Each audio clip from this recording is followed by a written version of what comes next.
ನಮಸ್ತೆ ಮಿತ್ರರೇ, ಇವತ್ತೊಂದು ಹಳೇ ಕಾಲದ ಒಂದು ಗಂಜಿಯನ್ನು ಮಾಡೋಣ.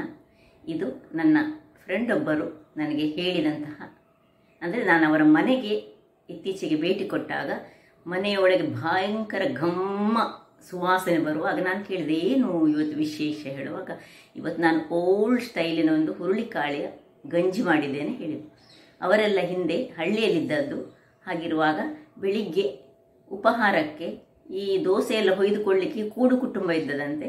ಈ ಒಂದು ಹುರುಳಿಕಾಯಿಯ ಗಂಜಿಯನ್ನು ಹೆಚ್ಚಾಗಿ ಅವರಿಗೆ ಮಾಡಿ ಕೊಡ್ತಿದ್ದರಂತೆ. ತುಪ್ಪ ಎಲ್ಲ ಹಾಕಿ ಮಾಡಿದಂತಹ ಈ ಹುರುಳಿಕಾಯಿಯ ಗಂಜಿ ನನಗೆ ಸ್ವಲ್ಪ ಟೇಸ್ಟ್ ಮಾಡಿ ಕೊಟ್ಟಲು. ಮತ್ತು ನಾನು ಅದರ ರೆಸಿಪಿಯನ್ನು ಹೇಗೆ ಅಂತ ಕೇಳಿ ತಿಳಿದು ಇವತ್ತು ಒಮ್ಮೆ ಮಾಡಿ ನೋಡಿದೆ. ಬಹಳ ರುಚಿಕರವಾಗಿ ಬಂತು. ಇವತ್ತು ಅದನ್ನು ನಿಮ್ಮೊಂದಿಗೆ ಶೇರ್ ಮಾಡ್ತಿದ್ದೇನೆ. ಹಾಗಾದರೆ ಬನ್ನಿ, ಈ ಒಂದು ಹುರುಳಿಕಾಯಿಯ ಕೆಂಪಕ್ಕಿಯನ್ನು ಯೂಸ್ ಮಾಡಿದಂತಹ ಗಂಜಿ ಹೇಗೆ ಮಾಡೋದೆಂದು ನೋಡೋ ಮೊದಲು, ಯಾರೆಲ್ಲ ನನ್ನ ಚಾನಲನ್ನು ನೋಡ್ತಿದ್ದೀರಿ, ಯಾರೆಲ್ಲ ಇನ್ನೂ ಸಬ್ಸ್ಕ್ರೈಬ್ ಮಾಡಿಲ್ಲ, ದಯವಿಟ್ಟು ಸಬ್ಸ್ಕ್ರೈಬ್ ಮಾಡಿ ಸಪೋರ್ಟ್ ಮಾಡಿ ಅಂತ ಹೇಳುತ್ತಾ ರುಚಿಕರವಾದ ಗಂಜಿಯನ್ನು ಹೇಗೆ ಮಾಡೋದೆಂದು ನೋಡೋಣ. ಮಿತ್ರರೇ, ಇವತ್ತು ಈ ಹುರುಳಿಯನ್ನು ಬಳಸಿ ಹುರುಳಿ ಗಂಜಿ ಮಾಡುವ, ಈ ಕೆಂಪಕ್ಕಿಯನ್ನು ಯೂಸ್ ಮಾಡುವಂತಹ ಈ ಹುರುಳಿ ಗಂಜಿ ದೇಹಕ್ಕೆ ಬಹಳ ಉತ್ತಮ. ಹಿಂದಿನ ಕಾಲದಲ್ಲಿ ಏನು ಮಾಡ್ತಿದ್ರು, ಬೆಳಗಿನ ಹೊತ್ತಿನಲ್ಲಿ ಈ ತಿಂಡಿ ಎಲ್ಲ ಮಾಡಿಕೊಂಡು ತುಂಬ ಮಕ್ಕಳೆಲ್ಲ ಇರುವಾಗ, ಕೂಡು ಕುಟುಂಬ ಇರುವಾಗ, ಆಗ ದೋಸೆ ಇಡ್ಲಿ ಎಲ್ಲ ಪಕ್ಕ ಮಾಡಲಿಕ್ಕೆ ಆಗದಾಗ ಮಕ್ಕಳು ಶಾಲೆಗೆ ಹೋಗುವಾಗ ಬೆಳಿಗ್ಗೆ ಇಂತಹ ಗಂಜಿಯನ್ನು ಮಾಡಿಕೊಡ್ತಿದ್ರಂತೆ. ನಮಗೆ ಇಲ್ಲಿ ಪೇಟೆಯಲ್ಲಿ ಇರಲಿಲ್ಲ. ನನ್ನೊಂದು ಫ್ರೆಂಡ್ ಒಬ್ಬಳು ಮೊನ್ನೆ ಅವಳ ಮನೆಗೆ ಹೋದಾಗ ಮನೆಯೊಳಗೆ ಗಮ್ ಅಂತ ಪರಿಮಳ ಬರ್ತದೆ. ಏನು ಹೇಳಿದೆ, ಹುರುಳಿ ಗಂಜಿ ಹೇಳಿದ್ಲು. ಮತ್ತು ನಾನು ಅವಳಿಂದ ಇದು ಕಲಿತುಕೊಂಡು ಮಾಡಿದಂತಹದ್ದು. ಹಿಂದಿನ ಕಾಲದಲ್ಲೆಲ್ಲ ಹೀಗೆ ನೋಡಿ ಮಡಿಕೆಯಲ್ಲಿ ಮಾಡ್ತಿದ್ರಂತೆ. ನಾವೀಗ ಇಲ್ಲಿ ಪೇಟೆಯಲ್ಲಿ ಮಡಿಕೆಯಲ್ಲಿ ಮಾಡಲಿಕ್ಕೆ ಹೋದರೆ ಗ್ಯಾಸ್ ಎಲ್ಲ ತುಂಬ ಖರ್ಚಾಗ್ತದೆ ಅಂತ ಹೇಳಿ ನಾನಿವತ್ತು ಕುಕ್ಕರಲ್ಲಿ ಮಾಡಿ ತೋರಿಸ್ತಾ ಇದ್ದೇನೆ.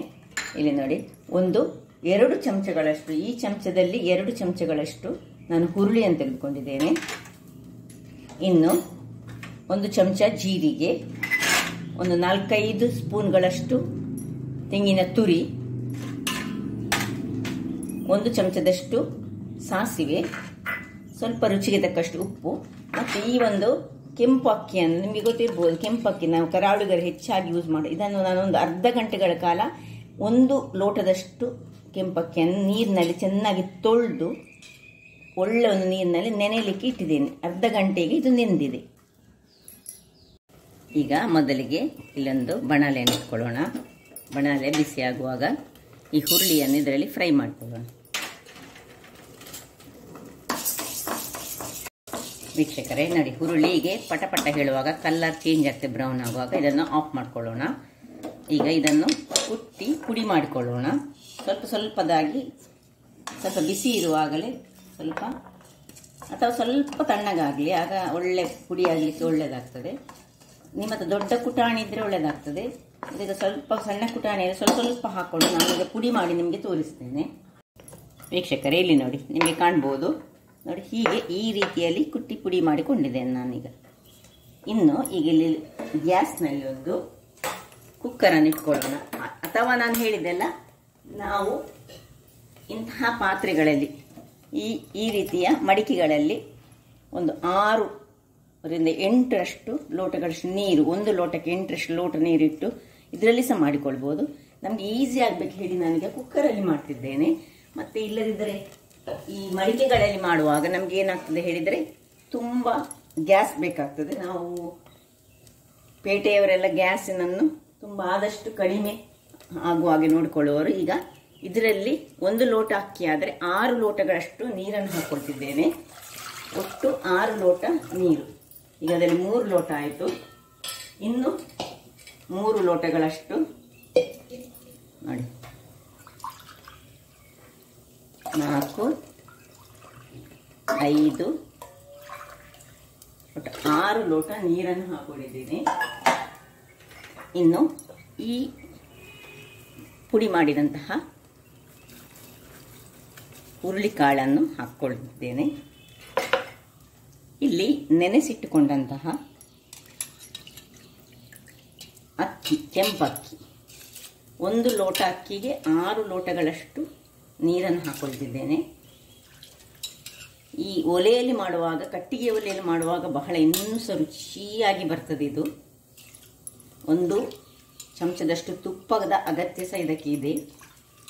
ಬಹಳ ಪರಿಮಳ, ಈಗ ಬೇಯುವಾಗಲೇ ಅದು ಬಹಳ ಪರಿಮಳಯುಕ್ತವಾಗಿ ಬರ್ತದೆ. ಎಲ್ಲ ಅಕ್ಕಿಗಳನ್ನು ಹಾಕ್ಕೊಂಡೆ. ಈಗ ಅಕ್ಕಿಯ ನಂತರ ರುಚಿಗೆ ತಕ್ಕಷ್ಟು ಉಪ್ಪನ್ನು ಹಾಕೊಳ್ಳೋಣ. ಸ್ವಲ್ಪ ಉಪ್ಪು, ಒಂದು 5-6 ಚಮಚಗಳಷ್ಟು ತೆಂಗಿನ ತುರಿ. ಸ್ವಲ್ಪ ಹೆಚ್ಚು ತೆಂಗಿನ ತುರಿ ಹಾಕಿದರೆ ಸ್ವಲ್ಪ ಚೆನ್ನಾಗಿ ಬರ್ತದೆ. ಫ್ರೆಶ್ ತೆಂಗಿನ ತುರಿ ಆದರೆ ಬಹಳ ಒಳ್ಳೆಯದು. ಇನ್ನು ಇದರಲ್ಲಿ 1 ಚಮಚದಷ್ಟು ಜೀರಿಗೆಯನ್ನು ಹಾಕ್ಕೊಳ್ತಿದ್ದೇನೆ. ಇನ್ನು 1 ಚಮಚದಷ್ಟು ತುಪ್ಪ ಹಾಕಿ ಇದನ್ನು ಚೆನ್ನಾಗಿ ಕಲಗಿಸಿಕೊಳ್ಳೋಣ. ಹಾಗೆ ನಿಜವಾಗಿ ಈ ಮಡಿಕೆಯಲ್ಲಿ ಮಾಡೋದಾದರೆ ಹೀಗೆ ತಿರುಗಿಸಿಕೊಂಡೇ ನಾವು ಮಾಡಿಕೊಳ್ಬೇಕು. ಈಗ ಮುಚ್ಚಳವನ್ನು ಮುಚ್ಚಿ ನಾವು ಒಂದು 4 ವಿಸಿಲ್ ತೆಗೆದುಕೊಳ್ಳೋಣ. ಮುಚ್ಚಳವನ್ನು ಮುಚ್ಚಿಕೊಳ್ತಿದ್ದೇನೆ ನೋಡಿ.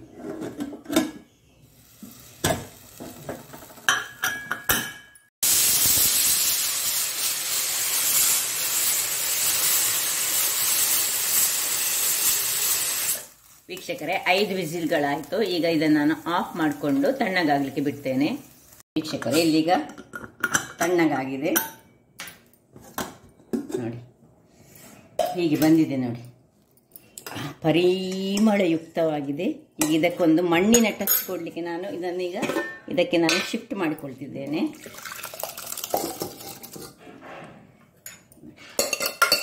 ಬಹಳ ಪರಿಮಳ. ಇದಕ್ಕೊಂದು ತುಂಡು, ಒಂದು ಮಾವಿನ ಮಿಡಿಯ ಉಪ್ಪಿನಕಾಯಿ ಇದ್ದರೆ ಬಹಳ ಸೊಗಸಾಗಿರ್ತದೆ ನೋಡಿ. ಈಗ ಇದಕ್ಕೊಂದು ಒಗ್ಗರಣೆ, ತುಪ್ಪ ಹಾಕಿ ಒಂದು ಒಗ್ಗರಣೆ ಕೊಡೋಣ ನೋಡಿ. 1 ಚಮಚ ತುಪ್ಪ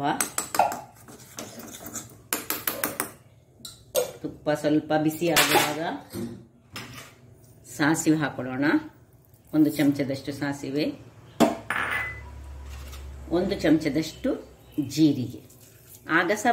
ಬೇಯುವಾಗ ಸಹ ಜೀರಿಗೆ ಹಾಕಿದ್ದೇವೆ. ಯಾಕೆ ಹೇಳಿದರೆ ಇದು ಹುರುಳಿಕಾಳು ಸ್ವಲ್ಪ ಗ್ಯಾಸ್ಟ್ರಿಕ್ ಅಂಶ ಹೊಂದಿರುವುದರಿಂದಾಗ, ಆದರೂ ಸಹ ಹುರುಳಿಕಾಳಿನಲ್ಲಿ ಅನೇಕ ಔಷಧೀಯ ಅಂಶಗಳುಂಟು. ಬಹಳ ಒಳ್ಳೆಯದು, ದೇಹವನ್ನು ಬಲಯುತವನ್ನಾಗಿ ಮಾಡುವಂಥದ್ದು ನೋಡಿ. ಇಷ್ಟ ಆಗುವಾಗ ಇದನ್ನು ತೆಗೆದು ಇದಕ್ಕೆ ಮಿಕ್ಸ್ ಮಾಡೋಣ.